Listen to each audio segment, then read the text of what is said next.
మీ business ఏదైనా మీ ఊర్లో promotion చేయాలంటే అది సుమన్ టీవీతోనే సాధ్యం. ఇప్పుడే సంప్రదించండి. నమస్తే, వెల్కమ్ టు సుమన్ టీవీ.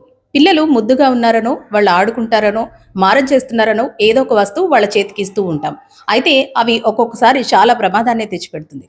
తాజాగా జరిగిన ఈ ఘట్టే అందుకు ఉదాహరణగా చెప్పుకోవచ్చు. కాకినాడ జీజీహెచ్కి రంపచోడవరం ఏజెన్సీ ప్రాంతం నుంచి ఒక యువతి ట్రీట్మెంట్ కోసం జీజీహెచ్లో జాయిన్ అయింది. తనకి 9 నెలల బాబున్నాడు. అయితే వాళ్ళు గమనించకపోవడంతో మెంతో ప్లస్ బామ్ బాక్స్ ఏదైతే ఉంటుందో ఆ బాబు దాన్ని మింగేయడం జరిగింది. సకాలంలో పక్కన ఉన్న వాళ్ళు స్పందించడంతో డాక్టర్లు సరైన వైద్యం చేయడంతో బాబు ప్రాణాలతో అయితే ఉండగలిగాడు. ప్రస్తుతం మనతో పాటు వైద్యం చేసిన డాక్టర్స్ అయితే అందుబాటులో ఉన్నారు. అసలు ఏం జరిగింది ఏంటి తెలుసుకునే ప్రయత్నం చేద్దాం. సార్ నమస్తే అండి.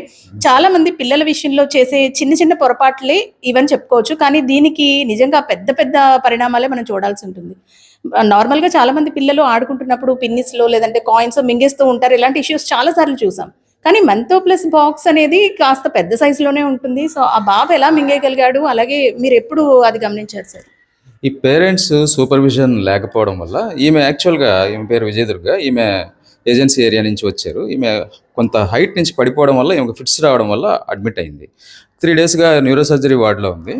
బేబీని సరిగా ఆమెకు ట్రీట్మెంట్ వెళ్ళడం వల్ల ఆ పరిణామంలో ఈమె బేబీని సరిగా చూసుకోలేకపోయింది. ఈ మెంతో ప్లస్ బాక్స్ ఎక్కడ దొరికిందేమో ఆ బేబీ తీసుకుని మింగేస్తూ ఉన్నది. పక్కన ఒక ఆమె కొంచెం దూరం నుంచి పక్కన బెడ్ ఆమె అబ్జర్వ్ చేసి వచ్చేసరికి అది మింగేసింది.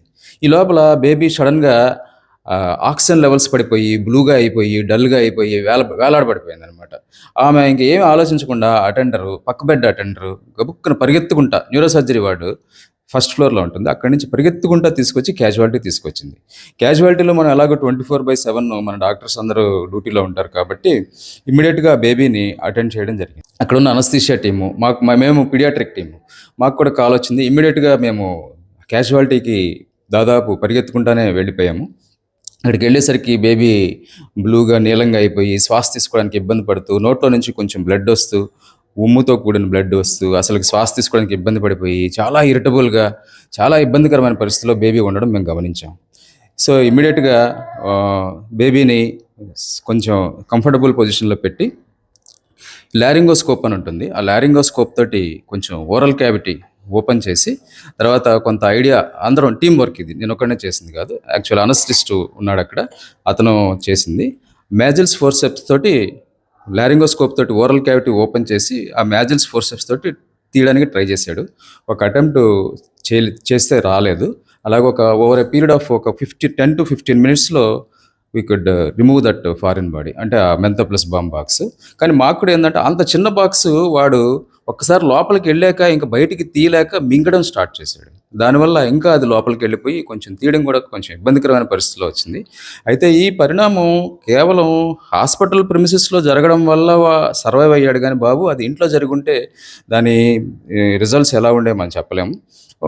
వీళ్ళ తల్లిదండ్రులు చేసుకున్న అదృష్టము, బాబు అదృష్టం ఏంటంటే అది హాస్పిటల్లో ఉండి జరగడము, మనం సమయానికి ఉండడము, వాడిని అన్నీ మనం చేయగలిగిందంతా 100% మనం within no time without any labs చేయడం వల్ల ఈ రోజున ఈ బాబు సర్వైవ్ అయ్యాడు. కాబట్టి ఈ సందర్భంగా నేను అందరికీ చెప్పదలుచుకుంది ఏంటంటే, మన జీజెచ్లో అత్యుత్తమమైన ట్రీట్మెంట్ జరుగుతుంది. పిల్లల వైద్యం అయితేనేంటి, పెద్దల వైద్యం అయితేనేంటి, సూపరింటెండెంట్ డాక్టర్ లావణ్య కుమారి మేడం ఆధ్వర్యంలో, మరి పిల్లల విభాగం డాక్టర్ మాణిక్యమ్మ మేడం హెచ్ఓడి ఆధ్వర్యంలో మరి మనకి ఇక్కడ మంచి ఎక్సలెంట్ ట్రీట్మెంట్స్ జరుగుతున్నాయి అన్ని విభాగాల్లోనూ. కాబట్టి ఈ విషయాన్ని గమనించి పబ్లిక్ అందరూ జీజీహెచ్లో సర్వీసెస్ని యూటిలైజ్ చేసుకోవాల్సిందిగా కోరుకుంటున్నాను. సార్ ఆ బాబుకి థ్రోట్ లోపల ఇంజ్యూర్ అయింది కదా సార్, సో ఏమైనా మెడికేషన్ లో ఉన్నాడా?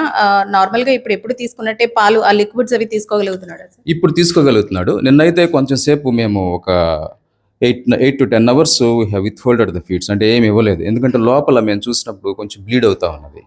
దానికి సంబంధించిన ట్రీట్మెంట్ ఇమ్మీడియట్గా క్యాజువాలిటీలోనే ఇచ్చేసి కొంచెంసేపు ఆక్సిజన్ మీద పెట్టి ఆ బ్లీడ్ అవ్వకుండా ఉండడం కోసం కొంత మెడికేషన్ ఇచ్చి, ఆ తర్వాత ఈ ఫారిన్ బాడీ తీసేసాక మళ్ళీ ఎడిమా వచ్చి మళ్ళీ ఎయిర్ పాసేజ్ మళ్ళీ క్లోజ్ అయిపోవచ్చు.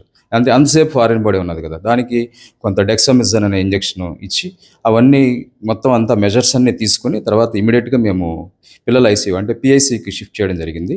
నైట్ అంతా అబ్జర్వేషన్లో పెట్టాము, స్లోగా ఫీడ్ స్టార్ట్ చేసాము. ఇప్పటికైతే పరిస్థితి చాలా బాగుంది, బాబు నార్మల్గా ఉన్నాడు, ఫీడ్ తీసుకుంటున్నాడు, యాక్టివ్గా ఉన్నాడు, ఇబ్బంది ఏం లేదు. సార్ పిల్లల విషయంలో చాలా మంది చేసే పొరపాట్లు ఇవే. సాధారణంగా పిల్లలు ఆడుకుంటున్నారంటే అంటే వాళ్ళు బోర్లా పడుతున్న టైంలోనో, పాకుతున్న టైంలోనో కింద కొన్ని బొమ్మలేసి బాబుని అక్కడ పెట్టి వదిలేసి వాళ్ళ పని వాళ్ళు చూసుకుంటూ ఉంటారు. ఇలాంటివి చాలా తరచూ జరుగుతూ ఉంటాయి. సో పేరెంట్స్‌కి ఏం చెప్తారు సార్ ముఖ్యంగా? పిల్లల్ని మనం అలా ఫ్లోర్ మీద వదిలేసినప్పుడు వాళ్ళకి దగ్గరలో ఏ విధమైన వస్తువులు లేకుండా చూసుకోవాలి. ఈ మింగడం పిల్లలు ఏందంటే ప్రతిదీ ఏది జరిగినా కూడా దీన్ని మౌతింగ్ స్టేజ్ అంటారు. ఈ 6 మంత్స్ నుంచి 1 ఇయర్ వాడికి చేతికి ఏది దొరికితే 1, 1½ ఇయర్ వరకు కూడా ఏది దొరికితే అది నోట్లో పెట్టుకోవడానికి ట్రై చేస్తారు. ఈ 9 మంత్స్ నుంచి ఈ 2 వేళ్ళు దగ్గరకొచ్చి పట్టుకునే సామర్థ్యం వాళ్ళలో పెరుగుతుంది. ఈ 2 వేళ్ళు ఎప్పుడైతే దగ్గరకొచ్చి పట్టుకోగలుగుతారో దీన్ని పిన్సర్ గ్రాస్ప్ అంటారు. సో అప్పటి నుంచి ఈ ఏదైతే దొరుకుతుందో అది నోట్లో పెట్టుకోవడానికి ట్రై చేస్తూ ఉంటారు. దాన్ని మౌతింగ్ స్టేజ్ అంటారు. అది ప్రతి ఒక్కళ్ళు సాధారణంగా చేసేదే. ఈ పేరెంట్స్‌కి ఈ సందర్భంగా మేము ఇచ్చే సలహా ఏంటంటే, మీరు పిల్లల్ని అలోన్‌గా వదిలేయొద్దు. వాళ్ళని ఒక్కళ్ళని వదిలేయొద్దు. ఎప్పుడు మీ అబ్జర్వేషన్ ఉండాలి.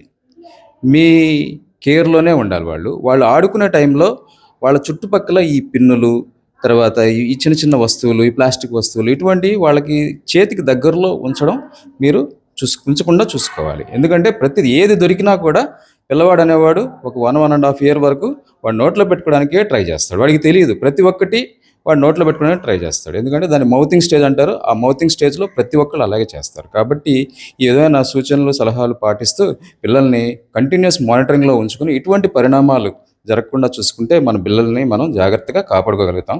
ఇది కేవలం హాస్పిటల్‌లో జరిగింది కాబట్టి మనకి చేయగలిగాం. లేదా అది ఇంట్లోనో ఇంకా బయట ఎక్కడ జరుగుంటే మనకి ఆ కాపాడేంత టైము లేదు కాబట్టి పరిణామం ఇంకో విధంగా ఉండుండేది. God is great. Thank you sir. So చూసారు కదండి 9 నెలల పసిబాబు.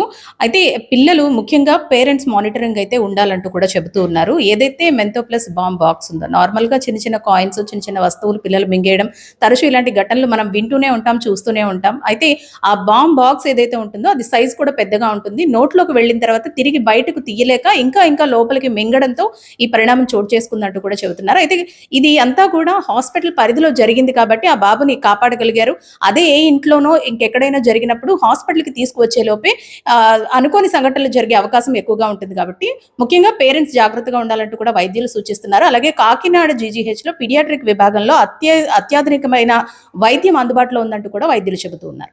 కెమెరా పర్సన్ శ్రీధర్‌తో అనుశ్రీ, సుమన్ టీవీ, కాకినాడ.